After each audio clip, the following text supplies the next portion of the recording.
Ujjwala Baisane yes Marathi news मध्ये आपलं स्वागत। आता पाहूया एक स्पेशल रिपोर्ट। सुजय विखेंचा चॅलेंज निलेश लंके यांनी संसदेत पहिल्याच दिवशी केला पूर्ण, घेतली इंग्रजीत शपथ। निवडणुकीच्या धामधुमीमध्ये सुजय विखेंनी निलेश लंकेंना आव्हान दिले होते की तिथे संसदेमध्ये इंग्लिश बोलता यायला हवं। त्यानंतर आज निलेश लंके यांनी विजयानंतर संसदेमध्ये शपथ घेतली आणि तीही चक्क इंग्रजीमधून। बघूयात निलेश लंकेने शपथ कशी घेतली ते।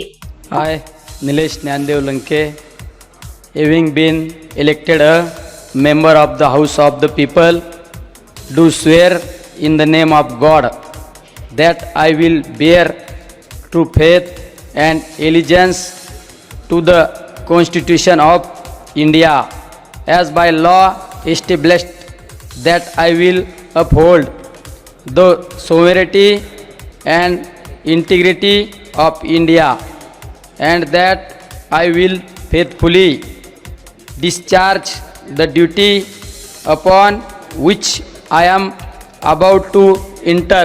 जय हिंद, जय महाराष्ट्र, रामकृष्ण हरी। लोकसभेच्या निवडणुकीवेळी अनेक खासदार नवीन उमेदवारांना विविध प्रकारचे चॅलेंज देत होते व आताही संसदेच्या पहिल्या दिवशी कोणते चॅलेंज कोण पूर्ण करणार याची उत्सुकता त्या मतदारसंघातील जनतेस लागलेली असताना निलेश लंकेने घेतलेल्या इंग्रजीमधील शपथेमुळे अनेकांनी कौतुक केले आहे।